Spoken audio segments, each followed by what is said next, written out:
The wind in Bitter Creek did not just blow, it attacked. It came racing down from the Blue Mountains like a wild animal, tearing across the dry sagebrush until it slammed into the town with a force that shook doors in their frames. Dust swirled in angry circles along the empty street, scraping paint from the wood and hope from the hearts of the people who lived there. Inside the small church, the air was still, but it felt heavy. 19-year-old Clara Vance stood near the altar, twisting her fingers into the skirt of a dress that wasn't even hers. It was too tight at the waist, too loose at the shoulders, and it smelled faintly of camphor and someone else's sweat. She kept her eyes on the floorboards, swallowing the fear that rose in her throat like smoke. She was alone in the world. Her parents were gone. The aunt she had come west to find had died before Clara ever reached her. She had no money, no home, no one to claim her. Bitter Creek was the last stop before despair. People filled the church pews, not to celebrate a wedding, but to watch it like a show. Women whispered behind their hands. Men stared with quiet judgment. To them, Clara was a stray girl, lucky to be taken in by anyone at all. The heavy doors creaked open. A gust of cold wind rushed down the aisle, sending whispers flying like startled birds. Then Silas Thorne walked in. He was late. Dust covered his long duster coat. His shoulders were broad, his steps heavy. He looked more like a man arriving to settle a debt than a groom coming to take a bride. His scarred face was hard, unreadable, shaped by years of work and war. When he reached the altar, he stopped beside Clara, towering over her like a wall. She did not look up, but she felt the strength of him, the heat of him, the weight of the life she was stepping into. The preacher began the words with no joy, no warmth, only duty. The ceremony was quick. There were no hymns, no talk of love. Only two people binding their lives together because the world outside was colder than the wind blowing through the church walls. "I do," Silas said, his voice a low rumble. Clara's breath shook. Her hands trembled so hard she thought she might faint. "I do," she whispered. There was no kiss. Silas simply nodded, set his hat back on his head, and turned toward the door. Outside, the wind whipped Clara's skirts. Silas lifted her onto the wagon seat with a touch that was careful but firm. She flinched. His hand loosened at once. He said nothing as he climbed up beside her. They rode out of town in silence. The land stretched out in all directions, empty and harsh. The sky burned orange as the sun sank behind the ridges. A lone wolf watched them from a hill before slipping away. "It is a fair ride yet," Silas said suddenly. Clara nodded, afraid her voice would break if she tried to answer. When they reached the ranch, darkness had claimed the valley. The house was sturdy but plain. No flowers, no softness. Only stone, wood, and years of lonely labor. "You go on inside," Silas said. "I will see to the horses." Clara stepped into the warm room, feeling like she was walking into another life she did not understand. The table was clean. The stove still warm. The air smelled like wood smoke and silence. When Silas returned, he cooked supper. They ate facing each other across the small table. The stew was thick and plain, and every clink of the spoon echoed in the quiet room. The weight between them grew heavier with each passing minute. The wedding night waited. When Silas finally walked her to the bedroom, Clara's heart pounded so hard she thought it might burst. He set the lamp on the crate beside the bed. The warm light flickered across the rough log walls, across his broad shadow, across the space where she would lie with him. "I will turn my back," he said. She undressed with shaking hands, climbed under the quilt, and pulled it up to her chin. "I am ready," she whispered. Silas lay beside her carefully, as if afraid to break something fragile. His hand touched her shoulder, a gentle touch, but it sent a wave of terror through her body. Memories she had tried to bury rose up at once. The man on the wagon trail, his weight, his breath, his hands trapping her against a tree. She curled into herself, shaking. "It hurts," she gasped, tears burning her eyes. "I am sorry, maybe tonight or another night. I cannot." Silas froze. The shame that filled the room was thick enough to touch. He sat up slowly and put his head in his hands. For a long moment, neither of them spoke. Then he lay back down, far to one side of the mattress, still fully clothed, and turned his back to her. "Sleep," he said quietly. Clara cried herself into exhaustion. Silas did not sleep at all. He lay awake, staring at the wall, hearing the storm of loneliness settle over them both. And outside, the wind kept howling, as if warning them that the hardest part of their story had only just begun. The next morning, Clara found the coffee warm on the stove and a short note on the table. Back at noon. Silas had left before sunrise. She stood in the quiet cabin, feeling the weight of the night settle on her like dust. The bedsheets were neat. Nothing had happened. But everything had happened. Outside, the ranch was waking. The wind carried the smell of sage and early morning cold. Clara washed her face in the basin and stepped into a day that felt too big for her. The chores were endless, hauling water from the old pump, scrubbing shirts until her knuckles burned, wrestling wet laundry onto the line while the wind snapped it like a whip. She chased a runaway sheet clear across the yard, tripping over sagebrush, her breath coming in sharp bursts. When she caught it, dust-covered and torn, she sank to her knees, staring at the wide, empty land that made her feel small and helpless. But she kept going. She stitched curtains out of old feed sacks. She mended Silas's shirts, learning the shape of his shoulders from the cloth. She planted seeds from Ohio in the hard ground, fighting for a garden the wind tried to steal from her. And Silas noticed. His eyes paused on the new curtains. His thumb brushed the neat mending on his sleeve. He didn't say much, but something in his gaze had softened. Even their conversations changed, just a little. "The coffee is good this morning," he said one day. "I crushed an eggshell in the grounds," Clara answered. "My mother said it makes it smoother." "It does," Silas replied. "A sight better than what I was making." Small steps, quiet bridges. One morning, a hen escaped the coop, and Clara chased it through the yard. When she slipped and landed in the dust, the hen crowing from atop the barn, she braced for laughter that would cut. But Silas only leaned on the fence and smiled, a deep, warm smile she had not seen before.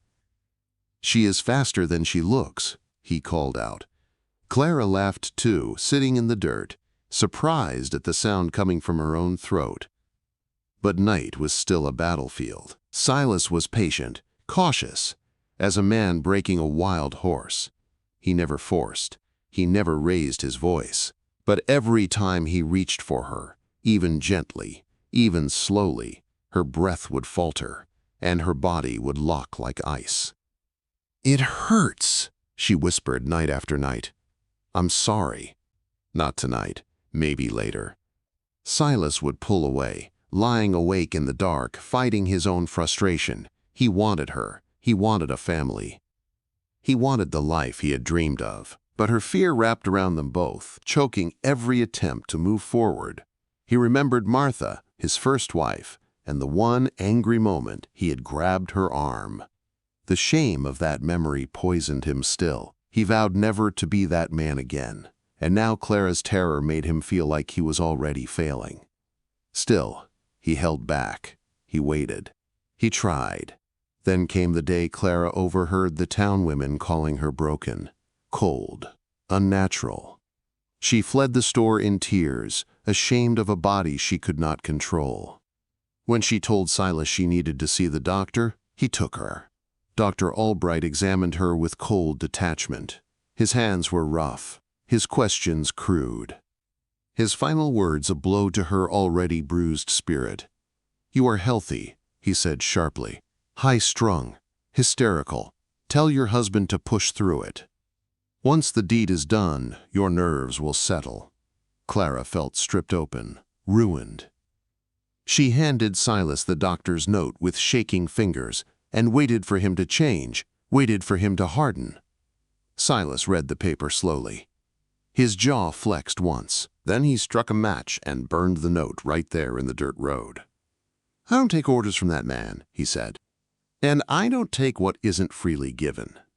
Clara's eyes filled with tears. Not fear this time, but something else. Relief, gratitude, a warmth she hadn't felt in years. But the world outside did not soften. A blizzard hit the ranch 2 days later. Hail hammered the roof like rifle fire. Clara saw a calf stumble toward a drift and ran out into the storm without thinking. The wind cut her skin. Snow blinded her. The ground shook as a herd of panicked steers thundered toward her. She froze. Death was a breath away. Then Silas came out of the white storm like a force of nature. He leapt from his horse, grabbed her, and threw her under the fence rails just as the herd tore past. "You could have died," he shouted, shaking with fear, not anger. "Damn the calf! I care about you!" His voice cracked. The truth broke through. He wasn't angry at her. He was terrified of losing her. That night, wrapped in blankets beside the fire, Clara touched his shoulder and whispered, "Come to bed." Silas followed her, but fear still lived in her bones. When he touched her, carefully, her courage shattered. Panic surged, the memories rushed in, and she recoiled again. "It hurts," she cried. "I cannot." "I'm sorry." Silas broke, not in anger toward her, but toward himself, toward the whole situation. He punched the wall so hard the wood split. Clara screamed and curled into a ball. Silas froze. His bloody knuckles trembled. The horror in her eyes gutted him. He fled into the night, sick with shame. He slept in the barn for days. Clara moved like a ghost. The distance between them grew into a canyon of silence. And while they drifted apart, the wolves moved closer. Hiram Sterling, the richest man in the region, filed a challenge to their marriage. If their union wasn't complete, the ranch had no rightful heir. The land would revert to him. The threat sat on the table in a sealed envelope as the sun went down, and Clara realized in a single cold moment. Her pain was being used as a weapon. Her body was being twisted into a legal trap. Her fear was about to cost Silas everything. A spark lit inside her, a spark that had been buried beneath fear, shame, and silence. Before anything else could happen, fire lit the night sky. Someone had set their barn ablaze. The flames roared high, threatening their home, their animals, their lives. Silas saw a shadow fleeing on horseback, a man from Sterling's ranch. He raised his rifle, rage rising like wildfire. He almost pulled the trigger. Then Clara ran to him, stood on her face, tears in her eyes, and placed her hand on his arm. "Silas," she whispered, "don't let them turn you into a killer. I need you." Alive. Silas lowered the gun, and everything began to change. The morning after the fire, the smell of wet ash clung to the air. Sheriff Miller rode out early, his horse stepping through blackened mud, steam rising from the ruined barn. He studied the ground, the burnt rag, the hoofprints leading toward the ridge. "It was arson," he said. Silas didn't flinch. Sterling sent one of his men. "Maybe," the sheriff replied, "but unless someone saw a face, the court won't touch him. He's counting on you losing your temper." Clara stood on the porch, soot still clinging to her hair. For the first time, she didn't look small. She looked angry. Angry that her pain had become a weapon. Angry that her marriage was being dragged before strangers. Angry that her fear was being used to break the man who had saved her life. 3 nights later, the church filled wall to wall. Everyone from Bitter Creek came, hungry for drama. The heat was thick. The air smelled of wool and sweat and judgment.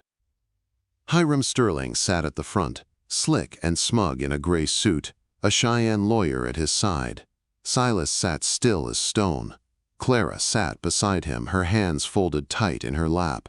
Reverend Prynne called the meeting to order.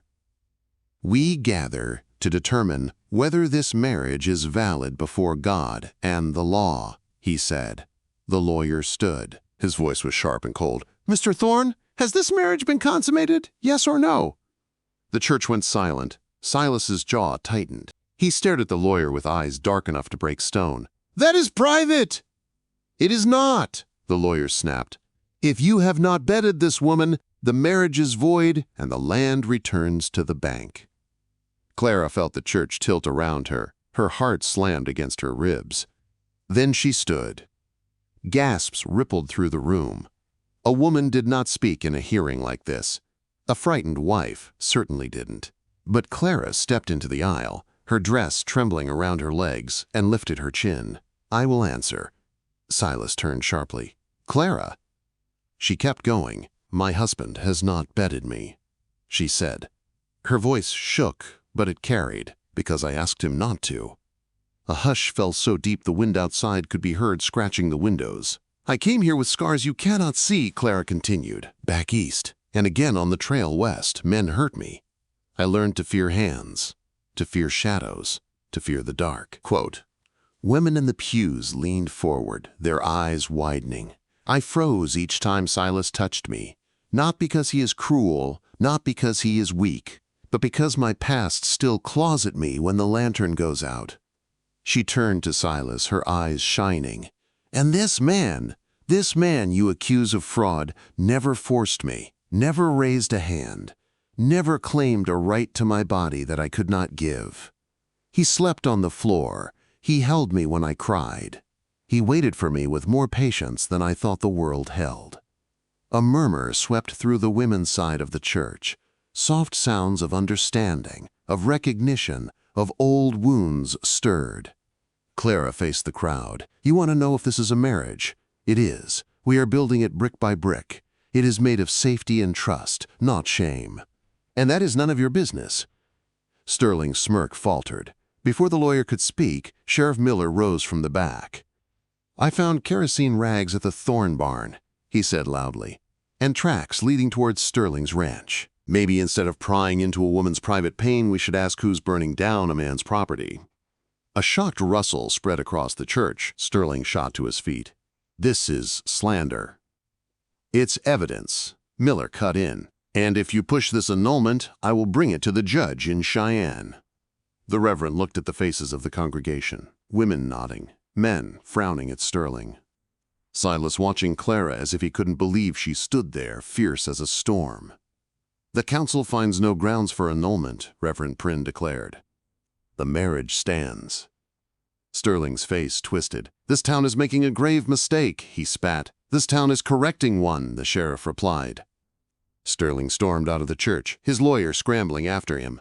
Silas exhaled, a long breath he had been holding for months. Clara swayed on her feet. The world tilted. Before she fell, Silas caught her, wrapping his coat around her shoulders. "I have never been prouder of anything in my life," he whispered. She rested her forehead against his chest. "We won," she breathed. "No," he murmured into her hair. "You won." They left the church together, walking into bright sunlight, leaving behind every whisper that had ever tried to break them. The months that followed changed them both. Clara worked beside Silas rebuilding the barn, her hands growing strong and sure. She earned nods from town women who had once shunned her. A seed packet of hollyhock flowers appeared in her wagon, a peace offering. Evenings on the porch became their time, quiet moments filled with slow trust, gentle talk, and small smiles. His hand found hers easily. Her head found his shoulder without fear. Their marriage grew the way things grow in the West, through storms, through sweat, through stubborn hope. And then, as summer began to fade, Clara felt something new. A faint sickness in the mornings, a tiredness she could not explain, a flutter of warmth low in her belly. One night, by the fire, she held up a tiny white flannel shirt she had stitched by hand. Silas stared at it. Then he dropped to his knees and placed his rough hand over her stomach. "Are you sure?" he whispered. "Not yet," she said softly, "but I think we will need a cradle." Tears filled his eyes. His shoulders shook with emotion deeper than words. "We will be gentle parents," Clara whispered. "We already are," Silas answered, kissing her hands. Autumn brought the last storm of the year. Rain hammered the valley for 2 days. When it finally cleared, the sky opened into a vast stretch of night, filled with stars that shone like scattered diamonds. Clara stood on the porch, leaning back against Silas. His arms held her close, hands resting over the small life growing beneath her heart. The air was cold and clean. The land was harsh, but hers now. The fear was still a shadow, but no longer her master. "I love you, Silas," she whispered. Silas kissed her temple, his voice warm as the lamplight inside. "I love you, Clara, more than anything under these stars." They stood together, facing the endless west, a place of danger, dust, storms, and miracles. A place where a broken girl and a wounded man had learned to love each other back to life.